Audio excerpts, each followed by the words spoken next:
after the board meeting, I had a one-on-one with our CEO, Sarah Fryer. I asked her, how did the board meeting go? And she's like, you know what? I think you had a really good vision, a really good strategy. However, some of the questions I'm getting from the board is like, are you the person to do this job?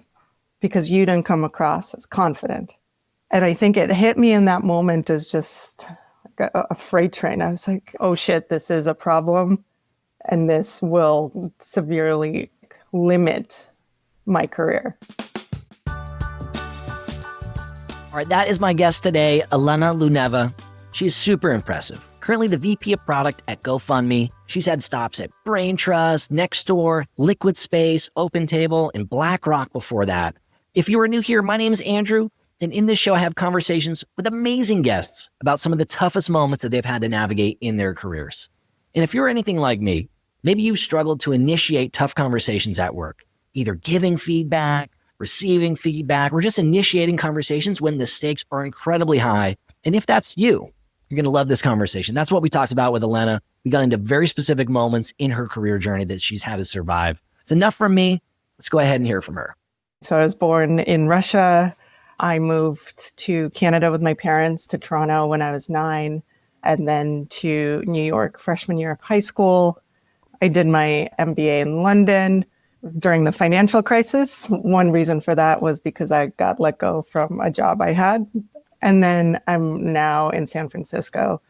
So I think a big part of my upbringing was a level of like, just like be good at something. If you're experiencing a problem, like don't experience it, just be good at it. Like things like anxiety or any of the mental health things that are talked about was almost not allowed, or it felt like it wasn't allowed.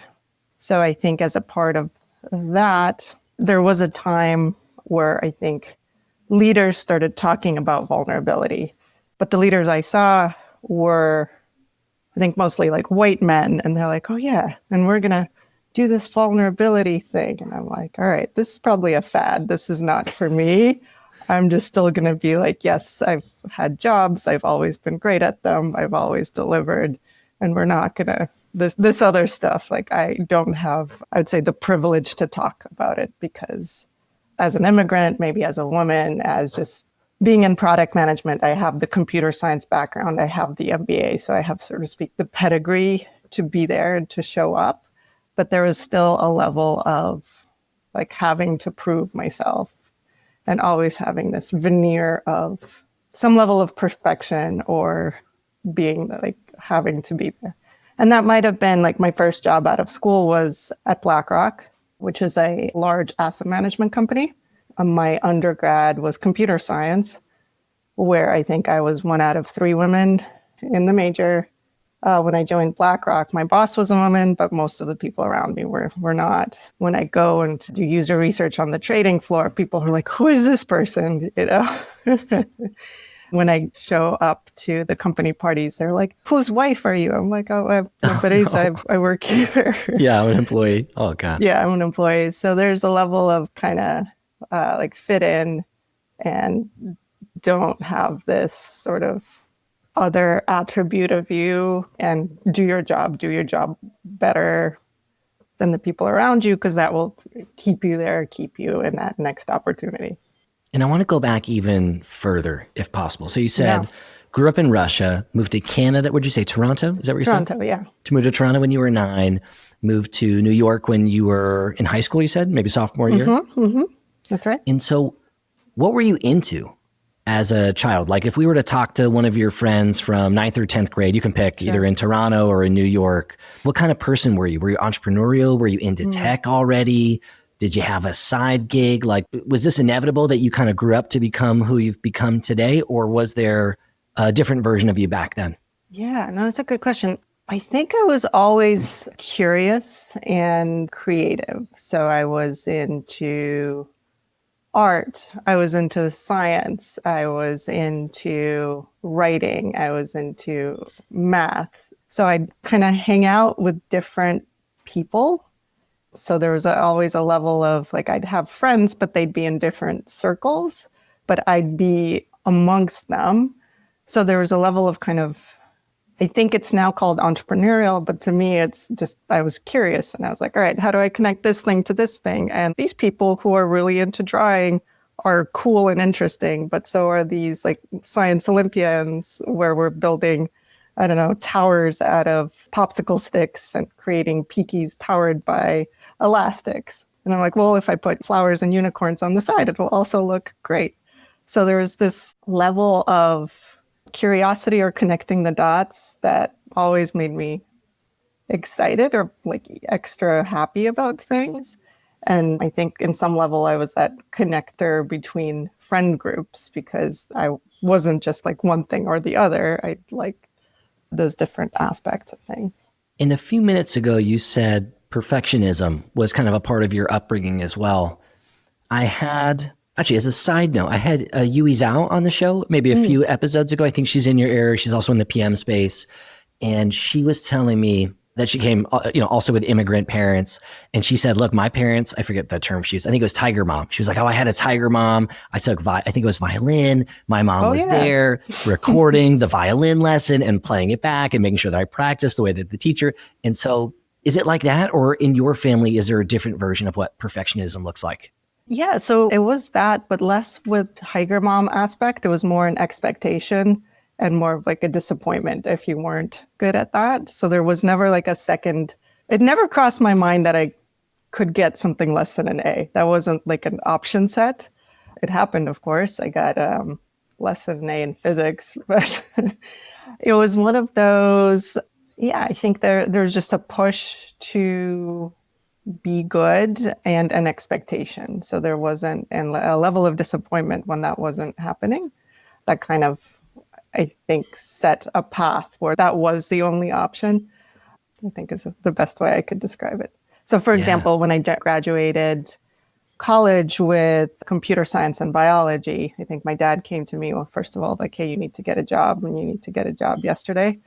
But the second was like, hey, you need to get a financial math master's. And I'm like, but I just graduated. Why financial math master's? So we had this tough conversation and we settled on an MBA, but that the high standard of education was always a push in my family. And I'm really both grateful for it. But at the same time, I think it also shaped who I am and that kind of push and drive.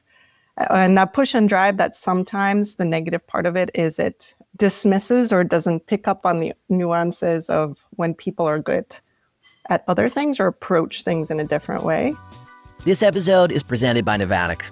If you've been following me or you're a fan of this show, you know how bullish I am on the interactive demo space and how much I love the Novatic team. Done a ton of stuff with them over the years, and they just dropped a bunch of new features that are really exciting.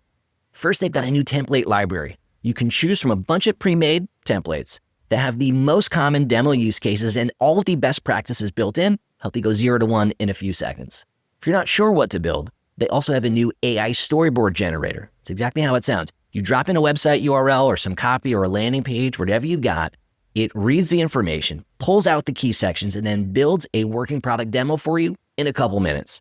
And after you've built your demo, you'll probably want to use your data as part of your go-to-market approach. They've got a bunch of plug-and-play demo playbooks where you can send that interaction data to your CRM. You can use it to trigger alerts, all kinds of good stuff. It's actually a bunch of the things that my team built manually. It took us forever when I was in-house. So I love this. And after you've built your demo, if you need to make any adjustments, if you're displaying numbers or data as part of that, they have a new table AI feature, which helps you to clean up that data in a more conversational way and at scale in just a few seconds. They have made it so stinking easy to use your product as your marketing tool without needing an engineer or heavy design work. You can get started with all of this in their free plan. Check it out at novatic.com/value to get started. That's novatic.com/value. This episode of the show is presented by AppQues. If you work in product-led growth, you know how important activating and engaging new accounts is. Turning those new accounts into active users is critical to your success in a product-led environment, and it's typically why activated accounts is a North Star metric for many growth teams. Certainly why my team spent years working on our onboarding experience when I was in-house, both at Wistia and at Postscript. And that's why I'm so excited that they're sponsoring the show. They are just as passionate about helping the product-led community and companies fix their onboarding and retention as I am. They are the leading product onboarding and adoption platform for both web and for mobile apps. And they've created tons of resources to help this community. They've got the Product Adoption Academy, which is where you can get a free masterclass, like think courses, templates, examples, all the good stuff to help you break through your current plateaus and level up your product chops. I've got a course in there. It's my Value First onboarding course where I share the exact playbooks that my team used to help us onboard hundreds of thousands of new users. You can check out my course at appcues.com/value. That's appcues.com/value. And you can follow that link and explore all the different programs they've got inside of the Product Adoption Academy. And so you've gone on to build an impressive career in your own right. So you're at GoFundMe, you've been at Brain Trust and Nextdoor and Liquid Space and OpenTable. You started your career at BlackRock. You know all these amazing things. You know I want to double click on some of the tougher moments. And one of the themes that I think we'd love to hear about is feedback.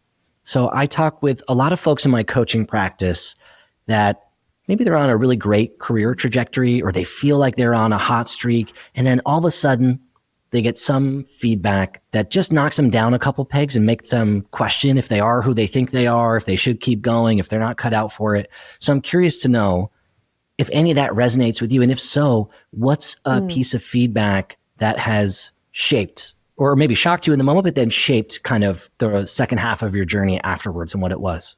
Yeah. I think this takes me to an experience at Nextdoor, where I joined to lead the local business unit. So Nextdoor is a local social network where neighbors connect with each other, and now also businesses, agencies in the neighborhood. And when I joined, there wasn't a local business unit. If a bakery posted in the feed that, hey, we have a sale coming up or we're just opening in your neighborhood, they would be marked down as spam and taken off the platform. So learning for me is if somebody's trying to hack your platform, usually there's a there, so lean into that. And that's what we did. We built out a whole suite for local businesses of how they can join, create a profile, and then connect with neighbors in different ways through like deals, sponsorships, various posts in the feed. So I presented this vision to the board. It was my first time as a general manager. The meeting went well. There was a really good conversation. People bought into the vision. There was a lot of questions about how do we get there. And then after the board meeting, I had a one-on-one with our CEO, Sarah Fryer. And I asked her, how did the board meeting go? And she's like, you know what? I think you had a really good vision, a really good strategy. If we can realize this for the company, I think it'll be a really good value add. However, some of the questions I'm getting from the board is like, are you the person to do this job? Because you didn't come across as confident. Oh, wow. And I think it hit me in that moment as just like a freight train. I was like, I think she said more words after that, but then it was kind of like my ears went into that underwater space where I was like, wait, she said what? But this. And then I started kind of going through all the things I did and how could I said it? And was my voice quivering? Why is she saying that? Is she allowed to say that? Like, right. Yeah. I practiced so much. So there was a level of, I think, the waves of denial, then anger, and that kind of prevented me from listening to anything else that was being said. And one of the things that Sarah always says is feedback is a gift. And in my mind, there was a level of blocker of like, well, yeah, if you're kind of high up in the company, you could say that. But here I am, like trying to figure it out.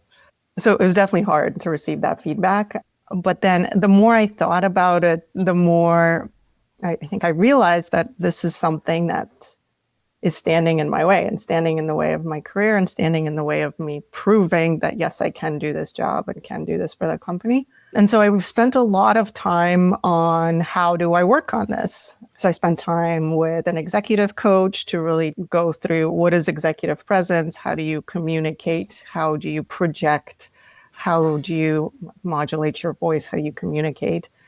But then above that, a podcast I listened to from Professor Gupta around just coronavirus and how he needed to speak to people who are pro-vaccination and then people who weren't. Because of a lot of the folks that weren't, they weren't even getting those conversations from someone like him because they were already in denial. So he talked about this concept of moving from being right to being effective.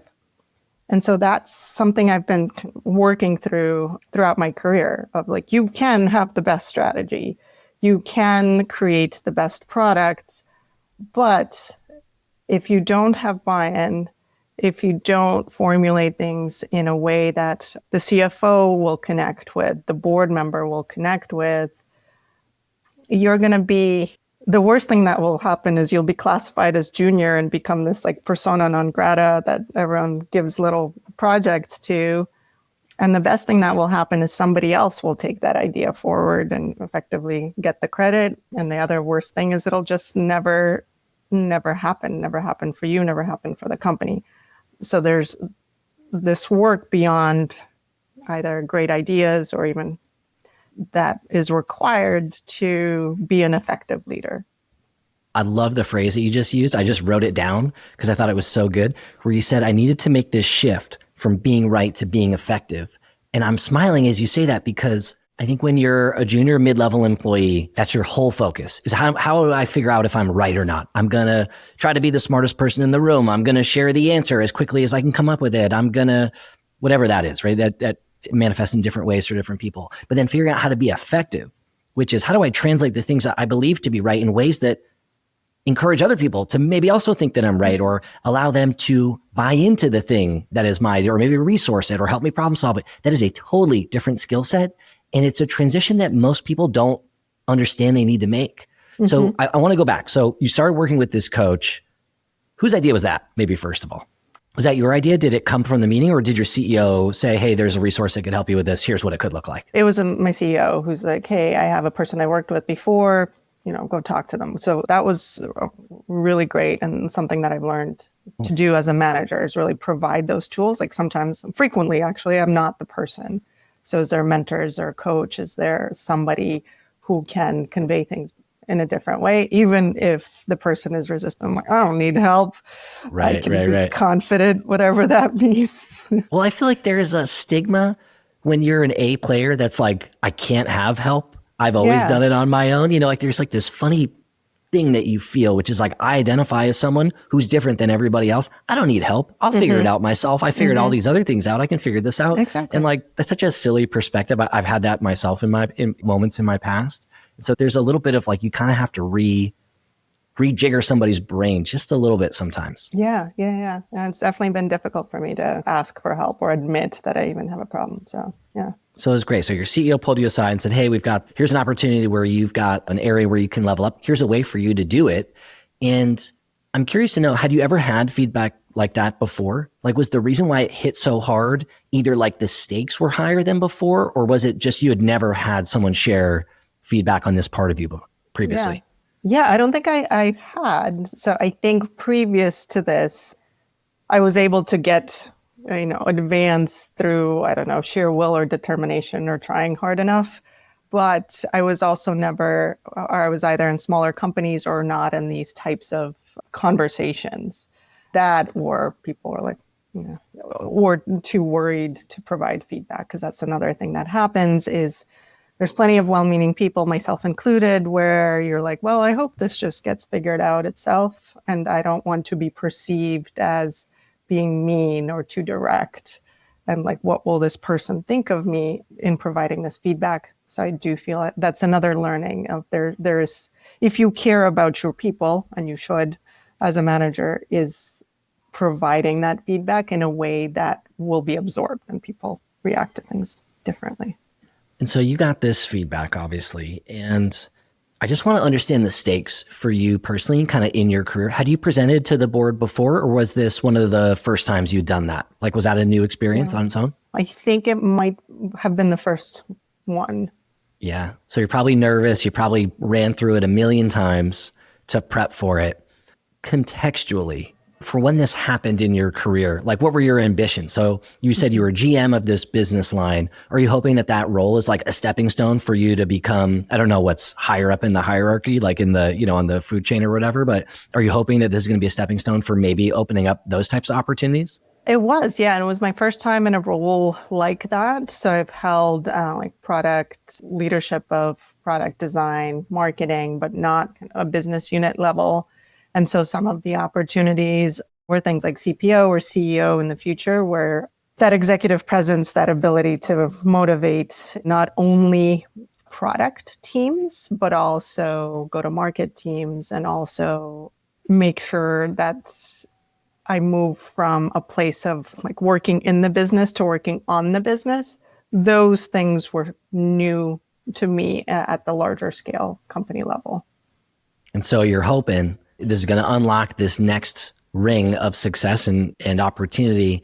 And so is that maybe why it hits harder in the moment? Like, I don't want to put words in your mouth, but I'm just trying to understand like the stakes and maybe the weight and the gravity of it. I think in that moment, all of that wasn't going through my head. In the moment, it felt more like I failed. Well, number one. The second is, this isn't a problem.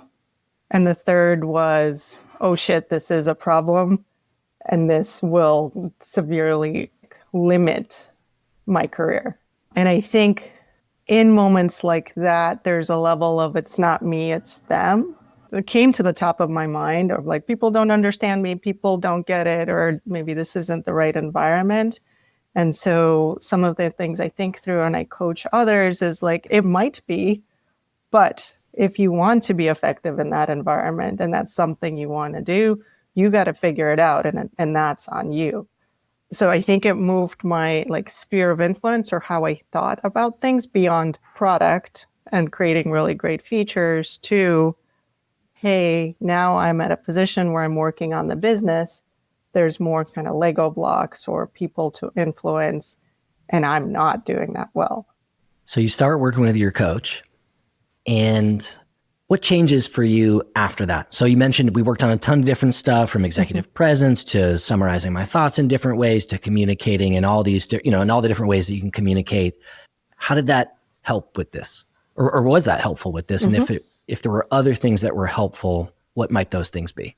Yeah, I think one of the, and I don't know how to describe it better, but what the executive coach helped me do is things like in front of my face that I've blocked out.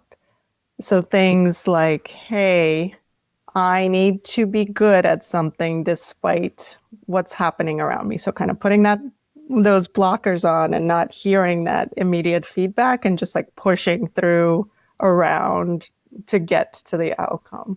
And my coach helped me unlock some of those, barriers or definitions I've put in front of me and for myself that started unpacking those things. And these were two different people. But one of the things that my coach helped me do is like, hey, when you're feeling an emotion, right now you're saying, all right, like anxiety or anger or hurtfulness, you just kind of take that, put it in a box and throw it out.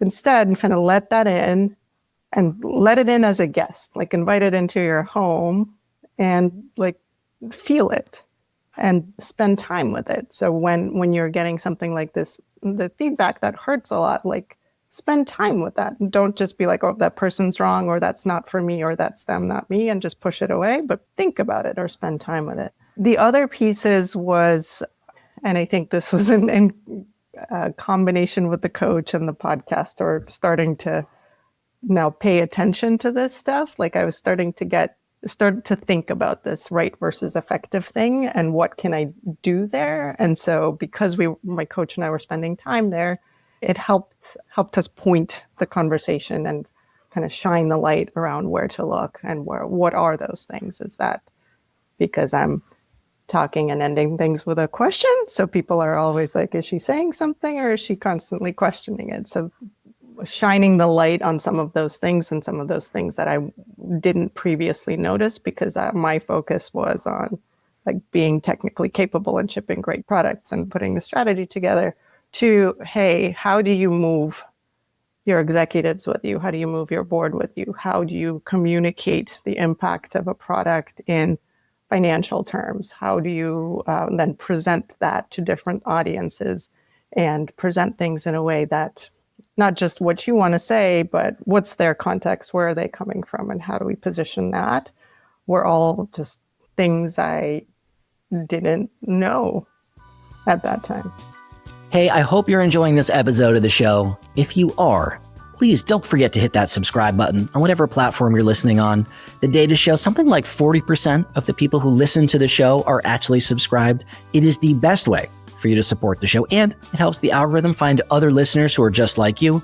If you're feeling generous, a quick rating or review makes a huge difference as well. Thank you so much for listening and for your support. Now let's get back to this episode.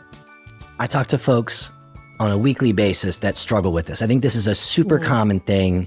And somewhere along the lines, I feel like everybody's obsessed with the term executive presence. I hear that all the time. Like, I need to have more presence. I need to work on my executive presence. How can I own the room? So for someone who's listening to this, who's like nodding their head along, maybe they've gotten the feedback, maybe they haven't, but maybe they just feel it like, hey, I need to work on this as a skill.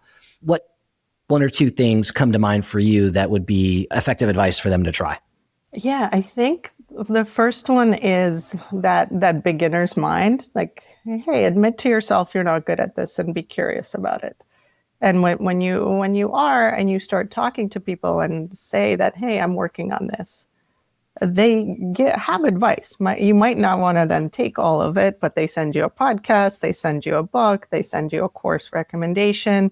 The second is get kind of like a buddy or someone at work that you trust, that you think is good, and be like, hey, you, or a mentor outside of the company, and be like, you are really good at this.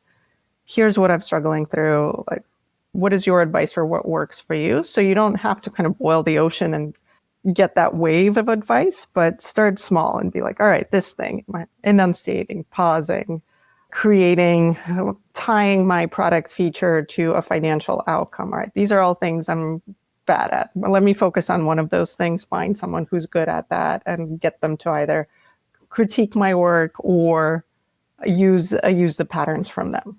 The other piece that I found is everyone's super into AI, and I think ChatGPT is great at this.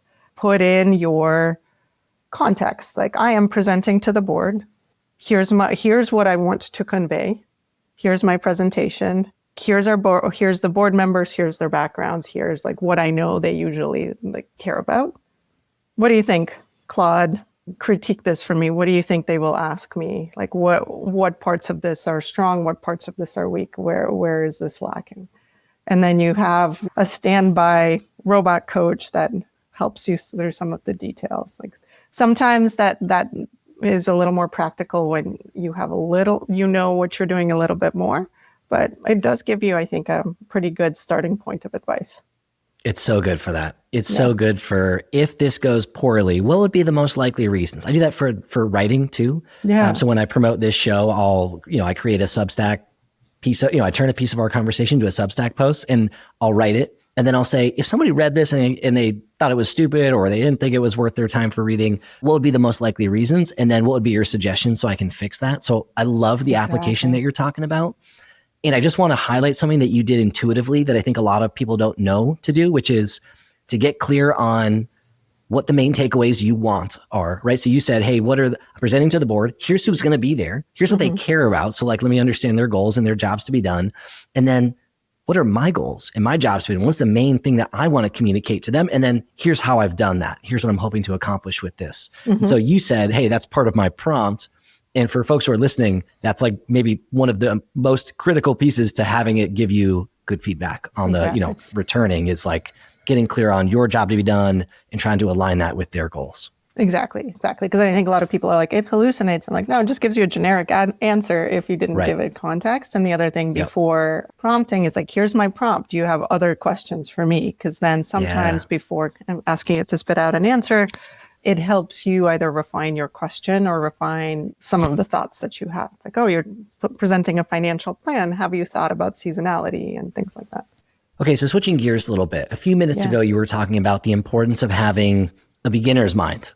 And one of the challenges when you have a beginner's mind is that you make mistakes. And so I'd love to hear, or you can make mistakes, or it's more likely. And so I'd love to hear for you, if you would be comfortable sharing a time when you made, in retrospect, what felt like a major mistake. I'd be curious to hear sort of what happened and maybe the fallout of that mistake. Yeah, I think I'll choose kind of a people one. So this was, I think also at Nextdoor, just around hiring. So we were hiring an engineering manager from some of the teams I was working with. And I was not the hiring manager. I was on the panel. So I was doing that culture fit interview. As you say, so effectively, can this person be my friend and can I have coffee with them? And so I did that and we went to get coffee nearby. We started talking through this person, how do they work with product managers on past projects, examples of those, like everybody was comfortable. During the interview, I got some not red flags, but yellow flags. Like I'd start a question and that person would over talk. They would jump in.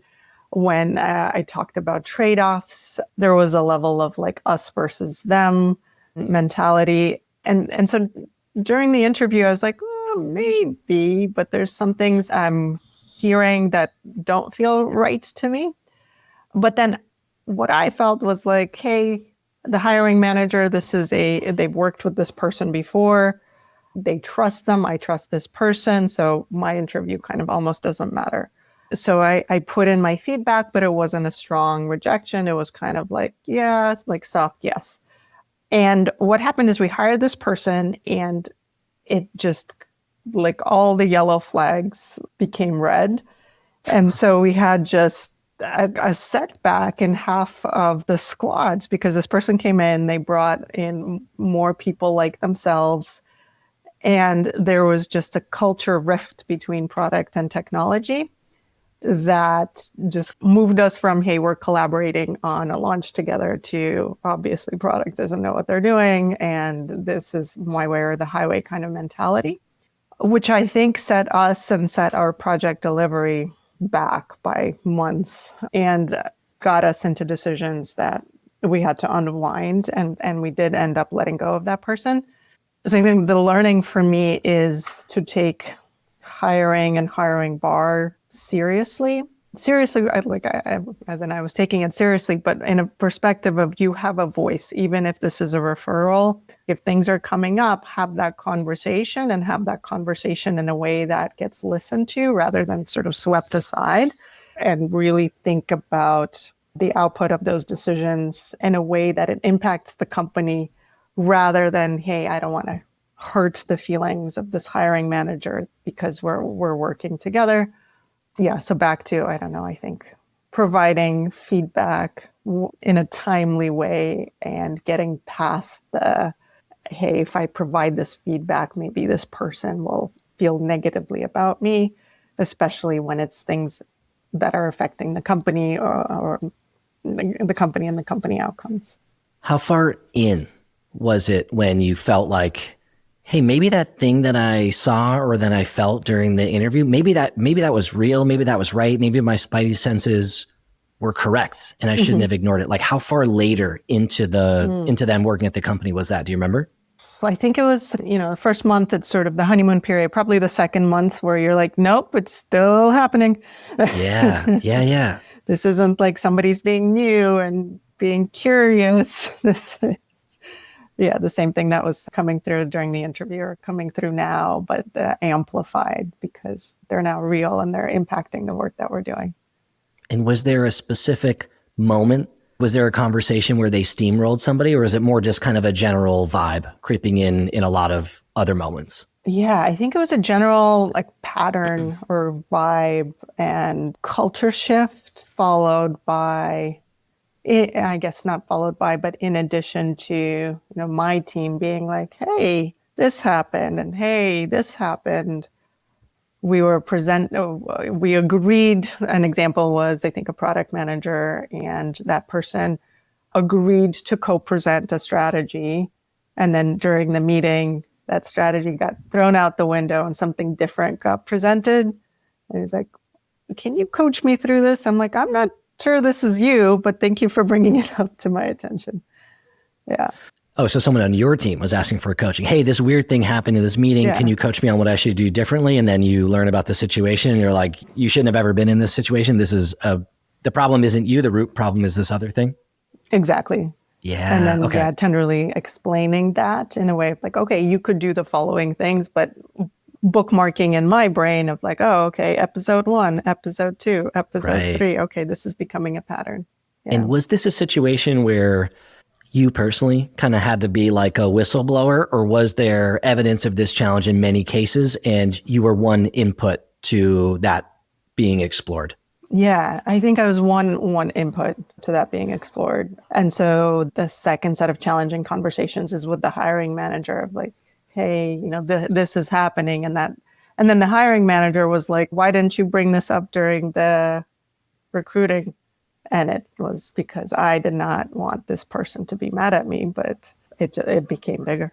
That's like a great life lesson where it's like there's like a phrase that I like try to think of sometimes, which is, what would I do if I wasn't scared? And it's kind of that, right? It's like an example of that where you're like, well, I didn't want to do the thing because it like felt scary or hard in the moment. And then it ends up becoming harder or scarier later. And like when you have to come to a head. And so I'm curious to know how does somebody speak up when it's hard? Like, how does somebody solve these types of things, right? That are hard in the moment? What's like a tactical piece of advice or mindset or ritual, whatever comes to mind for you that helps you speak up when it's hard? Yeah, I mean, I think this is one of the hardest things for myself, for people. And it is very situational because it's easier to speak up if you have a level of self-assurance or like financial cushion that if this is your last day, you're going to be okay. So I don't recommend this to anyone necessarily. Talk to your lawyer first. But like my life experience has been, and I think James Currier, who's a partner at NFX, said it really well, like good things happen after you say fuck it. And that has been very true for me. But it is kind of emotionally hair-raising and sometimes means that that's your last day. But what helps me is really defining like who am I? What are my values? What do I stand for? And being in a position to have the choice to speak up, which sounds a little like I'm on a pedestal and being like, you can only do this when you have the privilege. But I think in many cases that is true. There's plenty of people that don't say anything and get well by in life. And sometimes it isn't, so to speak, the hill that you want to die on, or it isn't the important thing that you want to speak about. And I think that's okay. And we all go through different parts of our journey. And then there's some times where at this point in my career, like what feels right to me is making sure that the things that we do at the company are valuable to the company as long as they align with my value set. So like if someone wants to do something shady and I don't want to be a part of that, I'm in a financial position to be like, that's not for me. You go do that. Again, not always the case for people, but right now for me in my career, my objective is like, do the right thing for the company, for our customers, and provide value. And so align those decision sets with that value set.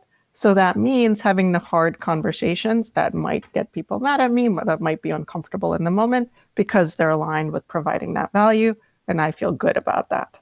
But I do think it takes time as a person to get to that level of, I don't know, being rich or comfortable with like making the decisions, having the option to make the decision that you feel good about. What I also heard you say was making sure that the timing is right also. I mean, you kind of use different words than I'm using right now, but I always think about the book Radical Candor, in which many people read, I feel like when it first came out, and in my anecdotal experience, for the most part, overcompensated for. But I think one of the things that I thought was really helpful from that book is she talks about the different chapters in your career. And you have some chapters when you want to be a superstar and you want to gun for promotions and maybe you're okay to rock the boat as part of that. And then you have other times in your career when you're okay to be a rock star. Maybe you're starting your family. Maybe you've got a sick family member. Maybe you just have other passions in life. You're training for a race, whatever it might be, right? We all have the different details. And in those moments, maybe you see something and you can make a note if it's aligned with your values or not, but you've got other focuses that are top of mind outside of work too. And so I thought your advice on making sure the timing is right and you're feeling secure and all that stuff, I think is great. Yeah. And I think the other piece there is, as a leader, really building a culture of psychological safety helps then your team raise things to you and raise things that affect the company versus moving more into that kind of learned incompetence or learned, like we will do things if the boss tells us to raise them. But otherwise you're like, the couch is in the middle of the room and everybody walks around it. I'm not going to move that couch because the boss will do it or somebody else will do it. So as a leader, really fostering that culture and this really like modeling that and saying thank you to the people that do that in either a public way or the way that motivates them makes the company, in my opinion, better, because then there's more people that everybody notices things, but not everybody shares those things. So Right. if you reward that, then it does make the company better. So the theme of our conversation today feels like tough conversations, right? Like that's sort of the overarching theme, I think, that ties a few of these moments together. I'm actually curious to know on its own. So we've talked about feedback, we've talked about kind of navigating some uncertainty in some of these things, but is there another situation that comes to mind? Like when you think about just like tough conversations that you've had to prep for and navigate and survive in your journey that's top of mind for you? Yeah. So I think just the difference between operating a company in good times versus operating a company in a crisis. So what comes to mind is coronavirus. And so as the general manager of the local business unit, overnight, 50% of local businesses shut down. And so all of our projections, we just threw those out the window, and we had no idea what would happen next. We had no idea when local businesses would open back up again. And we didn't know the impact to our financial projections, but also all of our acquisition channels, what the effect would be, and then when and would the market even turn around. So delivering that news to the board and coming up with a pivot for the business was very hard, because everything I knew about the world and everything people I worked with knew about the world just was no longer reality. It was a completely unprecedented reality that no one has gone through prior to this. So that was hard. So I was working at Postscript at that time. Postscript has gone on to become one of the larger apps in the Shopify ecosystem, but basically supporting e-commerce brands. And I remember when everything happened, we were just like, oh my God, we have no idea what. A lot of the companies went out of business. A lot of them paused for a little while. There was a ton of layoffs going. It was just a huge time of uncertainty. And what's interesting for our conversation today is I feel like the details are different, but there's like a lot of uncertainty right now in the world. Mm-hmm. And so I was really excited to chat with you about this, because leading through uncertainty is hard. It's hard personally, because you don't always know the answer, or you might have the best answer available, but you're still not sure if it's the right one or if it's going to shake out. But then you've got your team looking at you for support and for reassurance and guidance, but maybe there's like a detractor or two on the team. And so I'm just curious to know, like, how does somebody prep for a meeting like that? Like, so let's go back to the moment you've got to present to the board, right? All the conditions that I just shared are present. What's your mindset going into that meeting? And then how does it go? Yeah. Not even sure we had any time to prep, because it was just all happening so fast. So how do you prep for it? I think you lean into your intuition, your instincts, like what got you there, and those best practices, but in a very different context. So that means you can't research things for the next 6 months. You can't put together PRDs for the next 6 months. You can't talk to as many customers because you can't reach them because you can't go outside anymore. So there's a level of like, all right, what's in my toolbox? What have I learned in my entire career? And what still applies here? And so some of the things we did was, luckily we had really strong financial analysts, was look at China. Like, all right, China is about a month ahead of the US. Are any local businesses coming back? And so some of the things that they saw was, all right, the folks that work, like the car repair people or people who are working outside of the house or working in factories, they're back. We're like, all right, so maybe these ones will come back at a certain point. The other stuff that we had to look at was just our product strategy, which really focused on just subscription packages, subscription renewals. And we're like, all right, well, they're not getting any influx of revenue right now. They need money. They need money right now. And we're a neighborhood company. Who's going to help them? Well, that's neighbors. So leaning into, okay, our customers, we care about our customers. We know about them. We know what they're going through.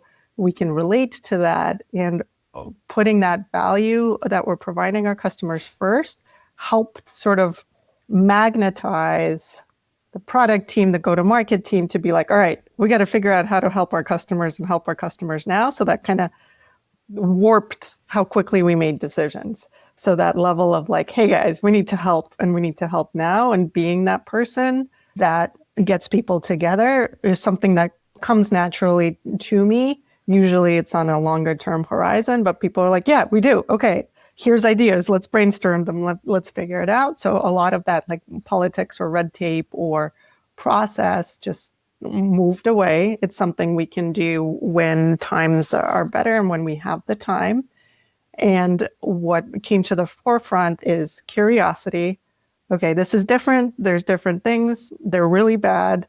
We're feeling lots of emotions. People need that time.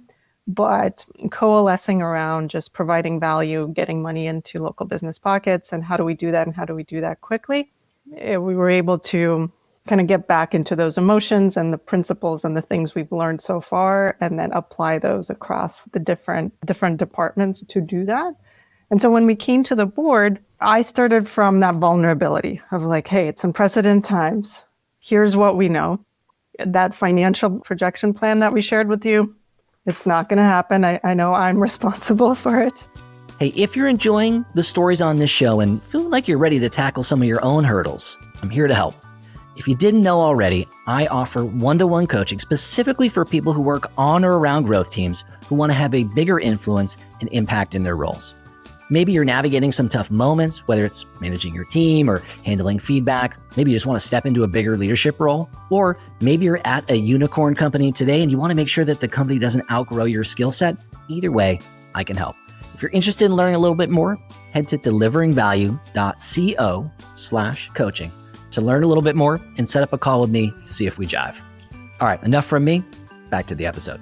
Earlier in our conversation, we talked about how you started working with a coach and leading with more confidence. Was this before that presentation had happened or afterwards? And I'm curious if it was afterwards, how your approach changed based on what you learned from the first.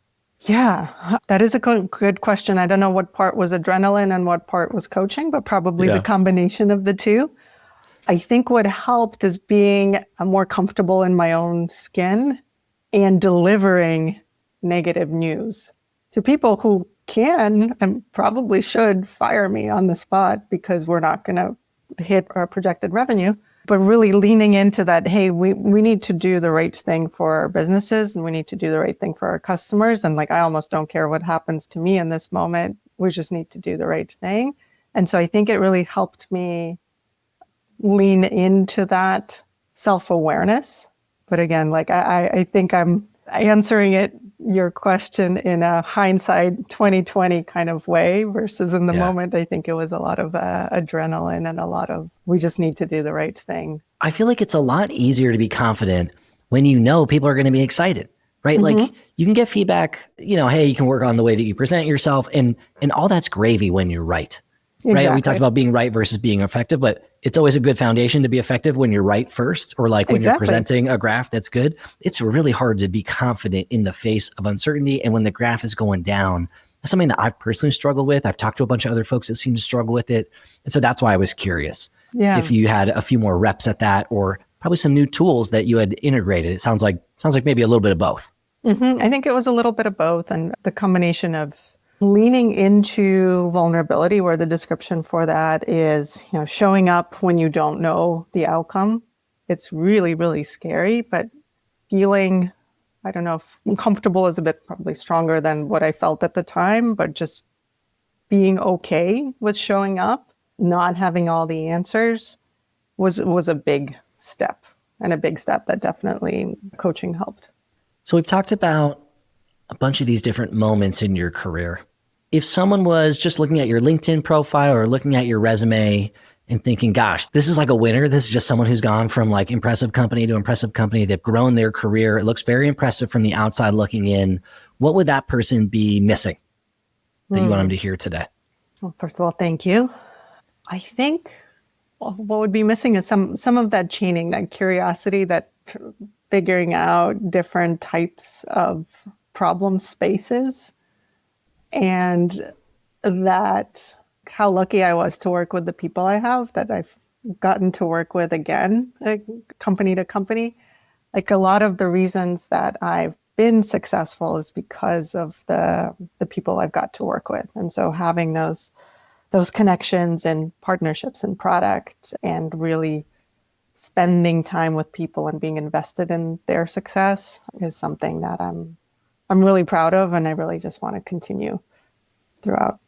And for the folks who are listening, what would you like them to take away from your story? Like what needs to be said that you haven't gotten to say yet through the stories that you've shared? Yeah, I think in my MBA, I had a really interesting class, and what the teacher said was, what are they going to do? Take your lunch money? As an approach to, hey, when something feels really hard, like really think about that downside. Is it really as scary and big as you think it is? And if it's not, go for it. As just like an internal prompt to yourself. Like if you're scared to do a thing or to take the next step or whatever, asking yourself like, hey, objectively, like, what's the worst that could happen? Yeah. Oh, I love that. Cool. Elena, thank you for coming on and sharing your stories and your feedback and your tough conversations. For folks who are listening that want to interact with you, where should we send them? Yeah, so you can find me on LinkedIn, on Substack. I write about product management, growth, AI. And I'm also teaching a course on Maven about a lot of these things. So go-to-market, financial acumen, executive presence, and how do you tie it all together? Because I think these are all the things I've learned throughout my career and that helped me think and work on the business in a way that gets you beyond just shipping products. And when does the first cohort of the Maven program go live? We'll put links to it in the show notes below, but just for the listeners. Yeah, so it starts in May, I believe, May 20th. I should know this. Could I go and look? And then there's another cohort in September. Cool. And then for folks who are listening to this, indefinitely down the future, they'll go to the link and they'll see when the next cohort is, assuming that you're still running it and that it's still rocking and rolling. Thank you for coming on. I really appreciate it and lovely chatting with you. Thank you, Andrew. It was great to talk through some of the hard stuff. You really put me on the spot, but I'm hoping this helps other people. Definitely will. All right.